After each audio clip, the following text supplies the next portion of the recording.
6월 4일 함께 나눌 하나님 말씀은 시편 4편 1절로부터 8절 말씀입니다. 의의 하나님을 부르며 기쁨과 평안을 누리라. 본문 읽기. 다윗의 시 인도자를 따라 현악에 맞춘 노래. 내 의의 하나님이여 내가 부를 때에 응답하소서. 인생들아 어느 때까지 나의 영광을 바꾸어 욕되게 하며 헛된 일을 좋아하고 거짓을 구하려는가. 여호와께서 자기를 위하여 경건한 자를 택하신 줄 너희가 알지어다. 내가 그를 부를 때에 여호와께서 들으시리로다. 너희는 떨며 범죄하지 말지어다. 자리에 누워 심중에 말하고 잠잠할지어다. 의의 제사를 드리고 여호와를 의지할지어다. 여러 사람의 말이 우리에게 선을 보일 자 누구뇨 하오니 여호와여 주의 얼굴을 들어 우리에게 비추소서. 주께서 내 마음에 두신 기쁨은 그들의 곡식과 새 포도주가 풍성할 때보다 더하니이다. 내가 평안히 눕고 자기도 하리니 나를 안전히 살게 하시는 이는 오직 여호와시니이다. 전체 구조와 본문 이해하기. 오늘 함께 나눌 말씀은 시편 4편입니다. 먼저 시편은 성도들의 기도라고 하는 이 말을 항상 기억할 수 있어야겠습니다. 신자들이 세상을 살아가는 동안에 하나님 앞에 기도했던 수많은 제목들이 있었습니다. 그것이 하나로 모이게 되었고 또 모여진 그것이 시편이라는 이름으로 성경이 된 것이지요. 하나님께서는 성도들의 기도를 우리에게 다시 들려주시면서 이 세상을 어떻게 살아가야 할는지, 그리고 신자는 어떤 내용으로 기도해야 될는지를 가르쳐 주시는 말씀이 시편의 특징이라 그렇게 말씀드릴 수 있습니다. 오늘 우리가 함께 나누게 되는 시편 4편은 하루의 일과를 마친 성도가 하나님 앞에 감사와 또 간구로 드리는 저녁 기도의 성격을 가지고 있습니다. 낮에 무슨 일이 있었는지, 그리고 저녁에 하나님 앞에 무엇을 간구하는지 시편 4편을 살펴보겠습니다. 먼저 첫 번째로 1절을 살펴보겠습니다. 1절의 내용은 은혜 위에 은혜를 구합니다 하는 내용이지요. 먼저 1절에 보면 시편 4편의 배경이나 이 시인이 하나님 앞에 간구하는 내용이 다 담겨져 있습니다. 그러니까 전체의 개요와 같은 성격을 가지고 있는 것이지요. 먼저 시편 4편은 세상 속의 유력한 자와 신앙인이 싸우고 있는 내용을 다루고 있습니다. 시편 4편 1절에 등장하는 첫 단어가 인생들아 라고 되어 있는데요. 여기에 등장하는 인생이라고 하는 이 단어는 성경에서 주로 빈부 귀천을 이야기할 때 그 귀한 사람, 그것에 해당되어지는 표현이 여기에 등장하는 인생이라고 하는 단어입니다. 그러니까 좀 더 정확하게 이야기하자면 너희 부한 자들아 이렇게 번역해도 의미상에는 더 가깝게 번역된 것이라 그렇게 말씀드릴 수 있지요. 이 세상 부한 자들이 스스로 이야기하는 것이 있더라 하는 것이죠. 그래서 시인은 의의 하나님 앞에서 이 싸움을 치르고 있는 내용이 배경으로 등장하고 있습니다. 우리가 먼저 1절을 통해서 알 수 있는 것은 이 시인은 전에도 이 부한 자들과 싸웠고, 그리고 의의 하나님과 살아가려고 하는 신앙 때문에 곤란한 일을 겪은 적이 있더라 하는 것입니다. 신앙 때문에 세상 속에서 어려움을 당한 경우이지요. 그런데 그때 바로 그 곤란한 일 당할 때 하나님께서 너그러움으로 헤쳐나올 수 있도록 하셨더라 하는 것을 기억하면서 지금 이 시인은 다시 한 번 더 그때 베푸신 그 은혜를 간구하는 내용이 1절의 내용이고 시편 4편의 전체 내용이 되는 것입니다. 그러니 줄이면 은혜 위에 은혜를 구합니다. 이전에 은혜를 베푸신 것처럼 지금도 은혜를 베풀어 주소서 기도하는 1절 말씀을 살펴보았습니다. 두 번째로 살펴보기 원하는 것은 2절로부터 5절 말씀입니다. 이 말씀의 주제는 세상에 지지 않으리라 하는 결심의 내용이지요. 먼저 2절에서는 인생의 모습이 기록되어 있습니다. 시인의 눈에 보이는 인생들의 삶이란 헛된 일을 추구하는 것이고 거짓된 것을 구하는 것으로 기록되어 있습니다. 그들이 아무리 화려해도 결국은 헛되고 거짓된 것 외에는 그 어떤 가치도 없더라 하는 것이 2절 말씀입니다. 반면에 3절에서는 하나님께서 경건한 자를 택하시고 그리고 그 경건한 자에게 복과 은혜를 주시는 분이라 고백합니다. 동시에 바로 자기 자신이 하나님을 위하여 살려는 자임을 고백하고 있습니다.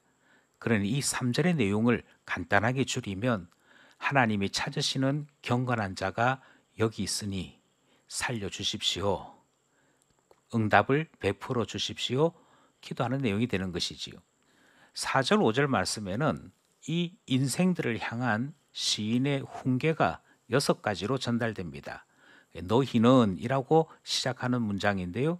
먼저 떨며, 두 번째로 범죄하지 말고, 세 번째로 자리에 눕고 심중에 말하고, 네 번째로 잠잠하고, 다섯 번째로 의의 제사를 드리고, 여섯 번째로 여호와를 의지하라. 그렇게 훈계하는 내용이 등장합니다.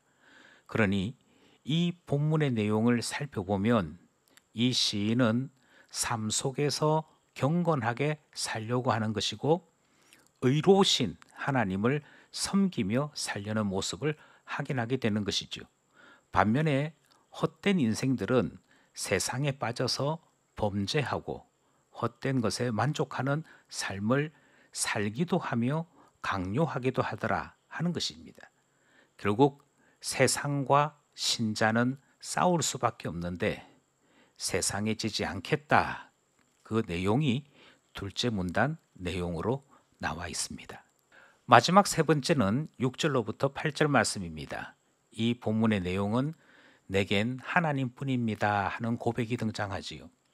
6절 말씀에 보면 사람들이 결국 찾는 것도 선이더라 하는 내용이 등장합니다. 여기에 선이란 히브리어로 토브라고 하는 단어인데 창세기 1장에 하나님 보시기에 좋았더라 하는 바로 그 단어입니다.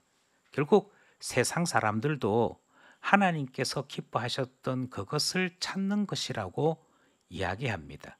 그런데 사람들이 선을 찾기는 찾습니다. 하나님께서 이 좋은 것을 주시는 분이라는 것은 보지 못한 채 그만 세상 선한 것에 그들의 눈이 멀었더라 하는 것이지요. 반면에 7절에서 시인은 참된 선함은 주님이 그 얼굴을 우리에게 비춰주시는 것이라고 고백합니다. 이 내용은 신명기에 등장하는 제사장의 축도와 그 궤를 같이 하고 있습니다. 하나님께서 너희를 지키시고 복 주시는데 은혜와 평강 주십니다. 은혜와 평강을 주신 하나님이 어떻게 주시느냐 하면 그 얼굴을 덜어서 내게 향하여 비추어 주실 때 은혜와 평강이 임한다라고 축복하지요. 그러므로 시편 4편의 저자는 당당하게 선포합니다. 참된 선함은 주님의 얼굴이다. 주님이 얼굴을 비춰주실 때 우리 인생에 참되고 선하고 아름다움이 임한다. 이렇게 고백하고 있는 것이고요. 이 시인은 그것을 이미 경험했다라고도 이야기합니다. 그리고 이어지는 말씀 속에서 세상 사람들이 좋아하는 것은 곡식이나 포도주의 풍성함이지만 하나님께서 주시는 기쁨은 세상 것과 비교 불가다 하는 이 내용을 전하고 있습니다. 결국 마지막 8절에서 낮에 은혜 베푸신 하나님을 내가 믿고 있노라 이렇게 이야기하면서 평안과 안전에 의지하여 자기도 하고 눕기도 하겠노라 선포하는 내용이 등장합니다. 여기에 등장하는 낮과 밤은 하나님께서 함께 해주셨던 삶에 대한 고백이고 미지의 세계를 향한 고백이 함께하고 있는 것이지요. 어찌해야 될지 모르는 밤과 같은 세상을 우리가 살아갈 수밖에 없겠으나 그때에도 평안과 안전으로 동행하시는 하나님 때문에 맡기고 자고 눕게 놀아 선언하는 내게는 하나님뿐이라 말하는 내용을 함께 살펴보았습니다. 말씀 따라 살아가기. 시편을 생각하면 성도들의 기도이기에 어떻게 우리가 살아갈 것인가 하는 이 문제도 기도 제목으로 함께 결론을 내게 됩니다. 우리가 함께 나누었던 시편 4편을 통해 세 개의 기도 제목을 함께 나누게 되는데요. 첫 번째는 세상을 부러워하는 유혹에 빠지지 않아야겠습니다.